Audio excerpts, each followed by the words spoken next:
The light house to call the world's back to his fold.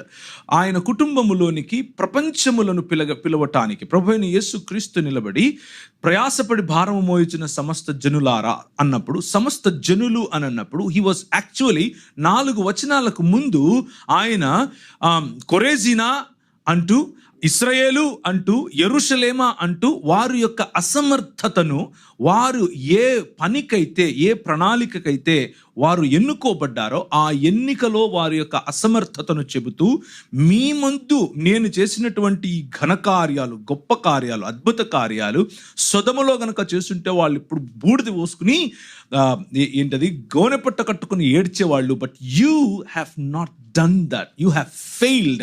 You have not been faithful to the call that I have given you.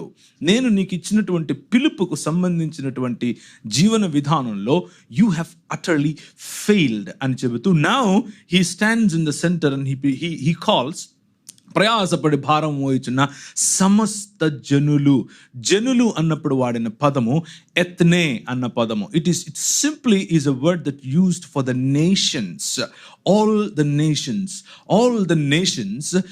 The purpose of Israel, the purpose of Adam, the purpose of ఆదాములో అందరినీ ఆశీర్వదించితే ఆదాము తప్పిపోయాడు. ఆ తర్వాత ఆదాము కారణంగా సమస్త సృష్టి దేవుని యొక్క అధికారము నుండి దూరమై సాతాను అధికారంలోనికి పోయింది.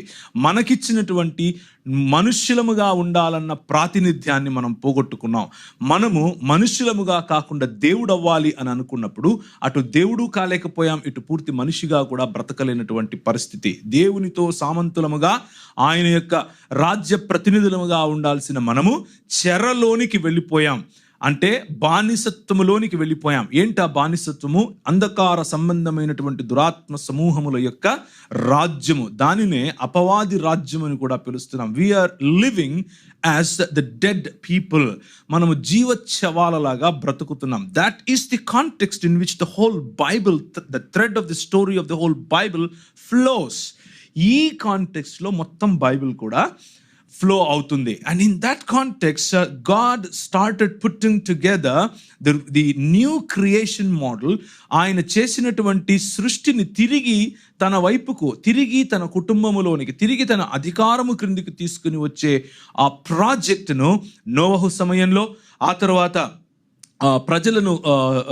ప్రజలందరినీ కూడా, సమస్త జనులను ఆశీర్వదించటానికి అబ్రహామును కూడా ఎన్నుకున్నాడు.